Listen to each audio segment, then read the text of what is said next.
Good morning and welcome back, everybody, to another episode of American Truck Simulator. This morning, we're going to do a short run of pesticides from Missoula, Montana to Butte, Montana. It's a 140-mile run. Should only take a few minutes, and I'm going to jump on that right now.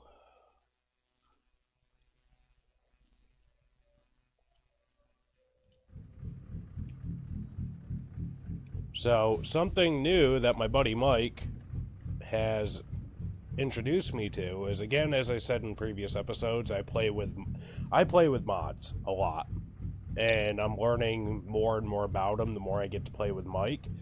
And one thing he was telling me is they had a mod out so you actually can have smoke come out of the smokestacks on the other trucks. Now, not every truck I'm seeing has it, but a good majority of them do, and it's just pretty cool. It brings a more real life, realistic effect to it, which I think is awesome. So, yeah, there's all sorts of mods that you guys can have for the game, by all means. All it takes is a little Google search, and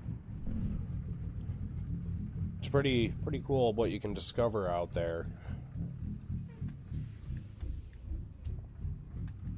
Again, I'm going to try to keep this video between 15 and 20 minutes. I know you guys are probably exhausted from the hour-long videos or 40-minute videos, so we'll try to keep it brief and short, sweet, and to the point.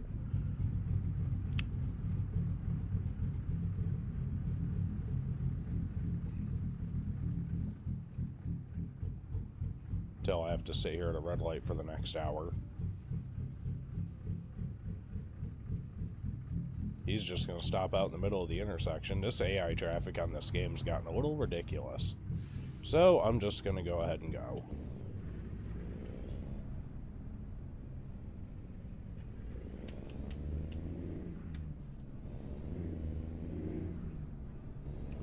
So we got 18 miles to go to pick up our order.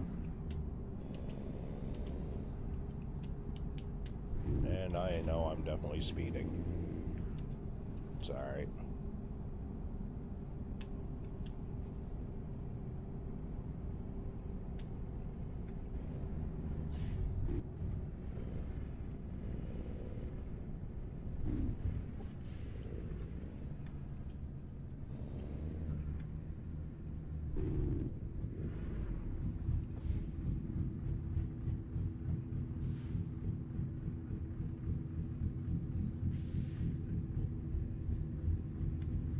Go ahead and make the turn. I got right on red anyways.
Ah!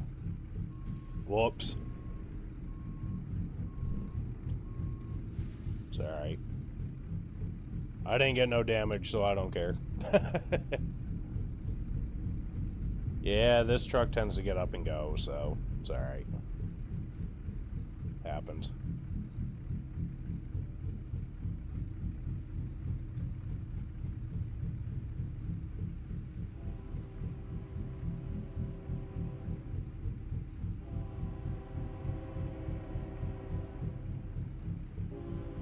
I'm hearing a train.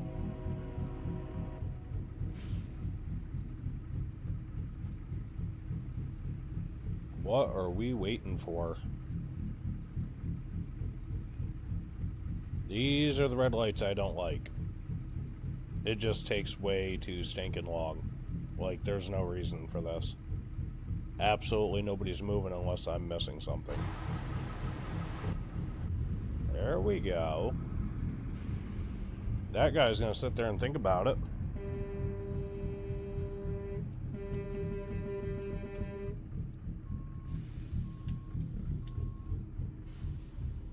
Oh, I'm not gonna think about it. I'm gonna go. Oh, that guy... I hit that guy in the white sedan. The white sedan hit the Jeep. Haha. Oh, well.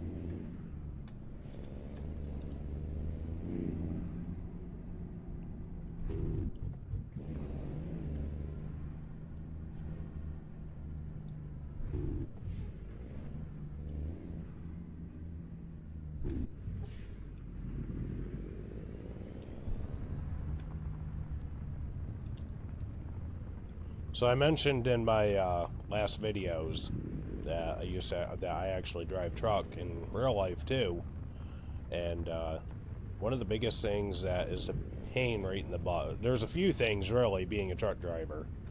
Number one is most drivers are not considerate of us truck drivers.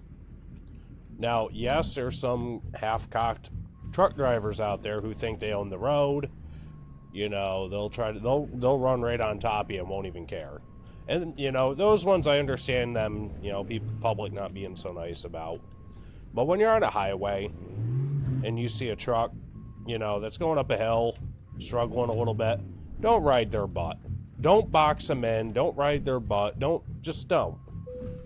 You know, that's the one thing that really, really, really disgusts me about people nowadays. I mean, we're on the road. We're just trying to get from point A to point B as safely as possible. We're trying to do our jobs. We're not trying to slow anybody down or hold anybody up. That's not our intent. We can only go so fast.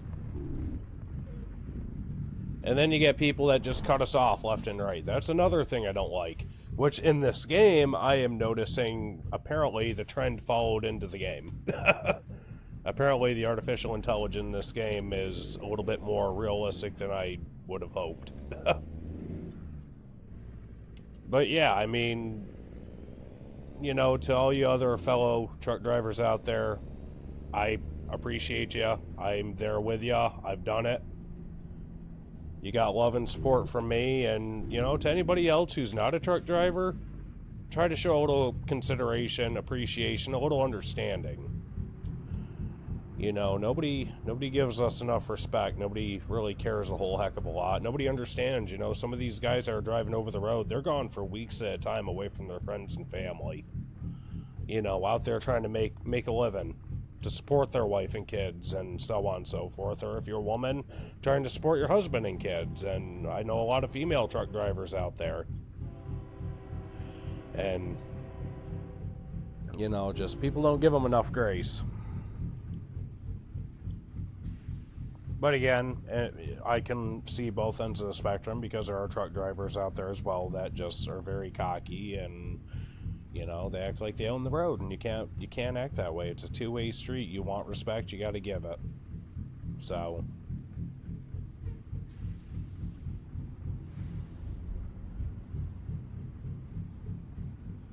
that's where that train was, over there.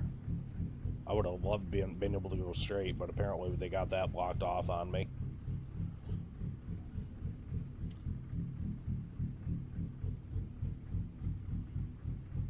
I want to say in game, my favorite truck to drive obviously is a Western Star. Or not Western Star, a Kenworth, I mean. In real life, I actually enjoy Western Stars. They are very, very beautiful trucks. Run and drive so nicely, especially the newer ones. You know, the thing is, you got to keep them well greased, well maintained. You know, keep oil up on them. Peterbilts and Kenworths do have a tendency, some of the motors have a tendency, like a lot of trucks, but specifically them that I've seen, and Max are notorious for burning oil. I don't know what it is with them, but now I'm not by any means a master mechanic or anything like that. It's just what from my observation from driving. And this goes back to, the whole respect part of things of truck drivers. There's more to their job than just getting in a truck and driving. They have the responsibility of the public and the safety of the public on their hands, and themselves and their cargo.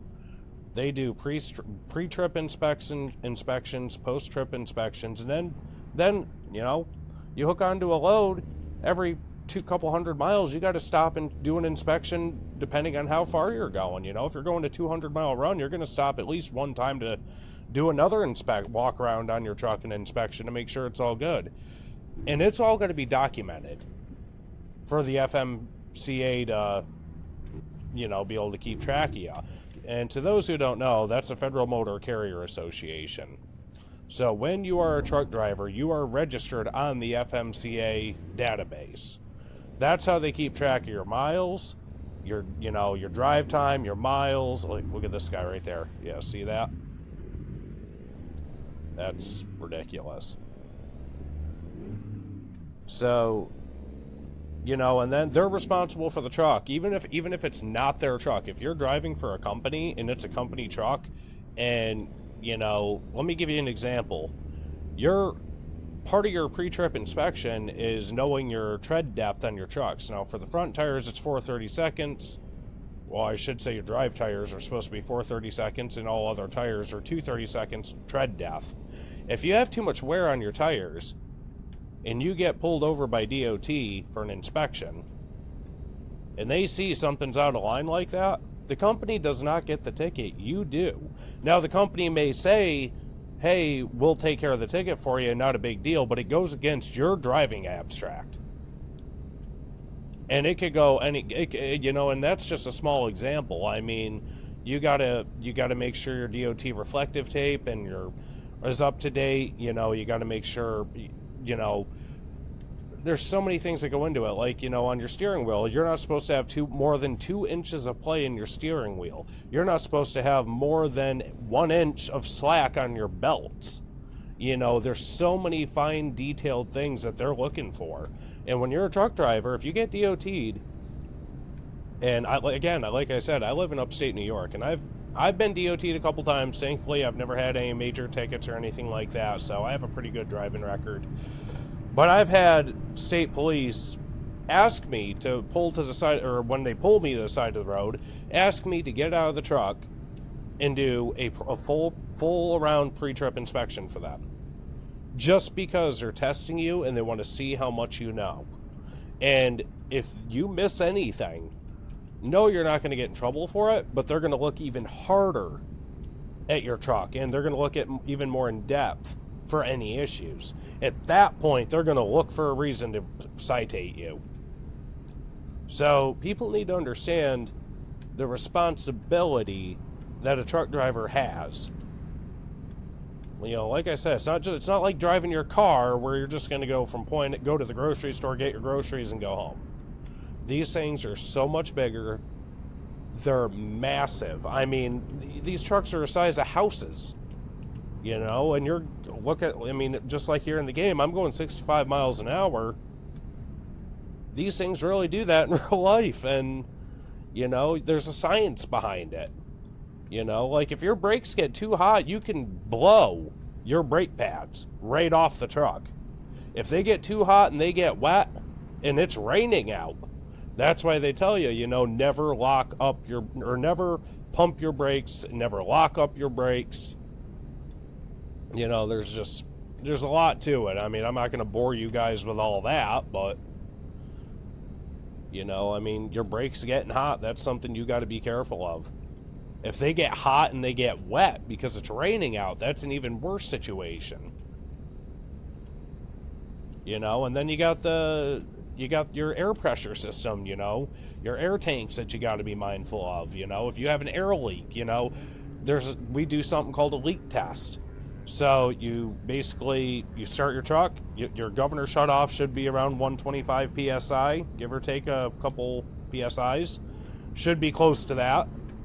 And what you do is when the governor shuts off your air compressor, your job is to shut the truck off, hold your foot down on the brake, And if you lose more than 3 psi in a 1 minute period, that's indicating you have an air leak somewhere. So, you know, then you got to know what to do if you're driving down the road and you lose air.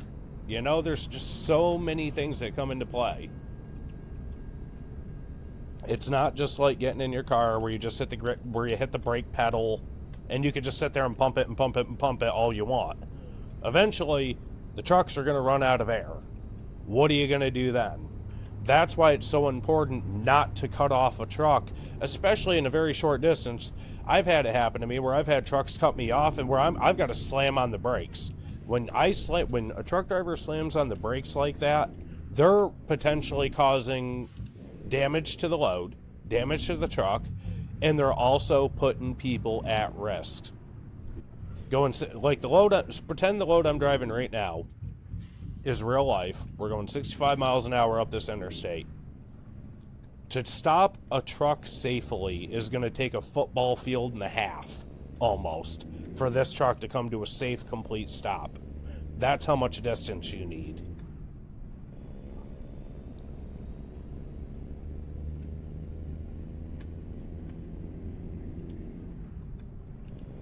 So, like I said, there's a whole science behind it. I enjoy it. I think it's great. I love it.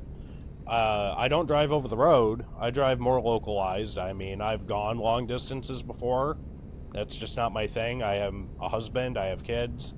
So, me personally, I just rather enjoy being here at home with my family every night, or at least every other night. But, like I said, I mean, all you other truck drivers out there who've been there, done it, or who are doing it currently, you know, you get what I'm talking about. You know, it's frustrating. But I also do encourage the public, you know, my viewers. I encourage you guys, if you have a license now, it's a little trickier nowadays to go out and get your CDL. It's not like it was 20, 30 years ago where it was like having a driving permit. Years ago, if you had a permit, as long as you had a permit, you could just hop in the truck with anybody and get practice and stuff like that. Now they have what they call early driver learning training. EDLT is what it's called. And you have to be with at least here in New York, you have to be with a state certified trainer now for X amount of hours, for X amount of days, before you can even take your road test.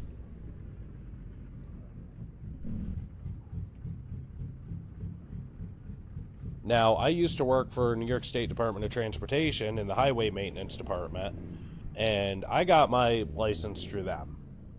So, company or the agency basically paid for everything, which was great. They paid for all my driver training. It was on-the-job training because, you know, it's DOT themselves, so they have built-in trainers specifically for that reason. So I kind of lucked out on that.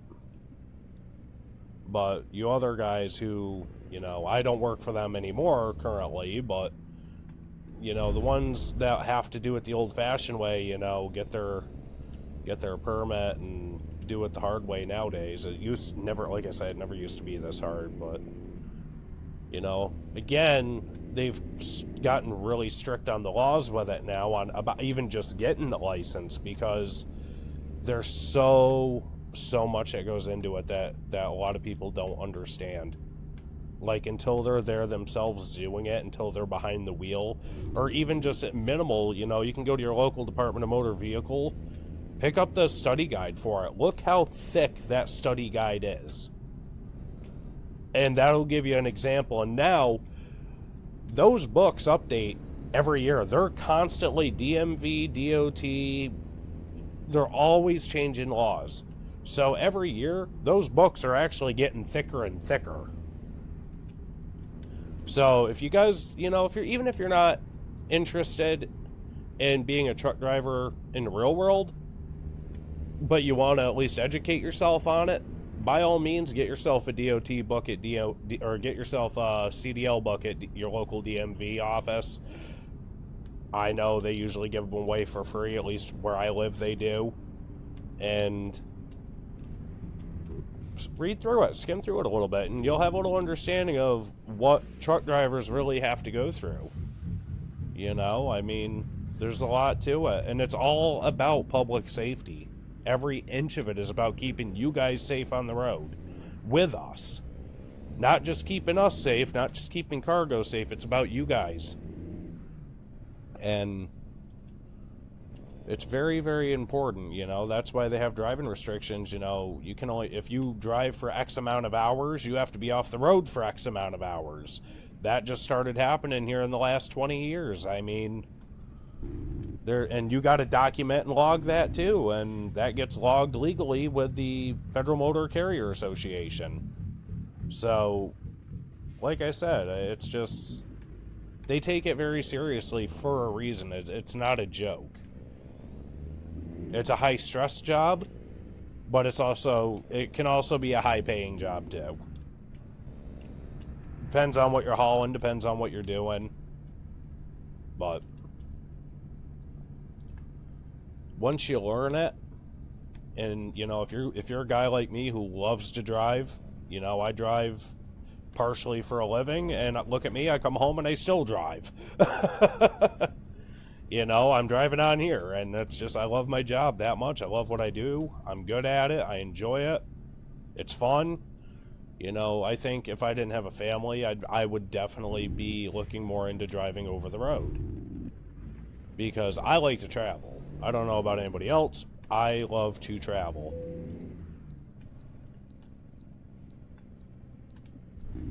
That's just me. But yeah, I can bypass the way station there.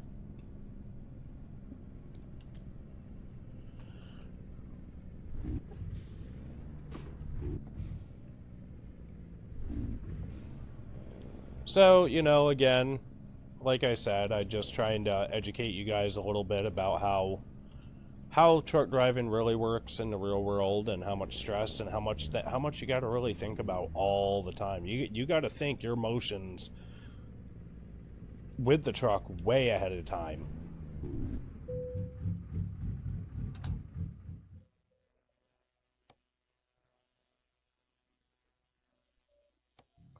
You know, I mean, if I'm driving down the highway, I'm looking about 15 to 30 seconds down the road.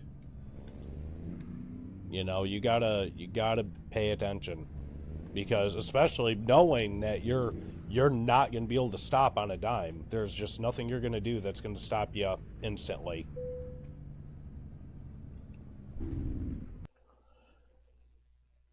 Hey there, everybody. I'm sorry about the video getting cut off a little early. I had a technical issue with my recording program. But the truck was parked safely and soundly, and we did complete it. As you saw, I was in the middle of getting ready to back in before the video cut off, so I do apologize. I just want to end the video with saying thanks to all of our real-world fellow truck drivers. We appreciate you. We care about you. And we appreciate everything you do for us. The world moves around just because of you guys. You guys bring important products to the stores for us, to the shelves for us to buy, and you know, and for everybody else to buy. And you know, if it wasn't for you guys, the world would stop. So you know, and to everybody else out there, you know, I hope the video was a little more educational for you guys. I hope it gives you a little bit more of an understanding as to what truck drivers are kind of going through on a day-to-day basis. You know, again, your safety is number one for everybody. You know, it's not always just the cargo, it's not always just the truck, it's everybody else. It's all you guys. You know, it's all about you, and we do this for you. So, you know, just try to be mindful. Try not to get so frustrated when you're on the road. You know, I know trucks can sometimes go slow, sometimes it seems like they're hogging the road, and you know, just give them a little break, give them some space, let them breathe a little bit. You know, if you can go around them, go around them. You know, just don't box us in. Don't put us in a position like that, because if you do that, again, like I said earlier, you're jeopardizing everybody. You know, we can't stop as quick as you can. I mean, these trucks cannot stop on a dime. So everybody's safety all the way around is key right there. You know, and Most of the time, you're considerate to truck drivers are considerate to you. You know, we always appreciate it. We always appreciate a lot of breathing room if you can give it to us, you know. So just be safe out there, everybody. Share the road. Have love and respect for everybody all the way around, you know. Truck drivers, regular drivers, we all deserve it. So, and this is small world we live in. Too many things can happen too easily. So again, be safe. I hope the video was educational for you guys. I hope you learned a little bit and kind of have a little bit more of an understanding of what's going on out there, especially behind the wheel. And if you like the content, if you like the video, if you have any questions for me, feel free to comment, like and subscribe. And I hope you guys enjoy the rest of your day and stay safe out there.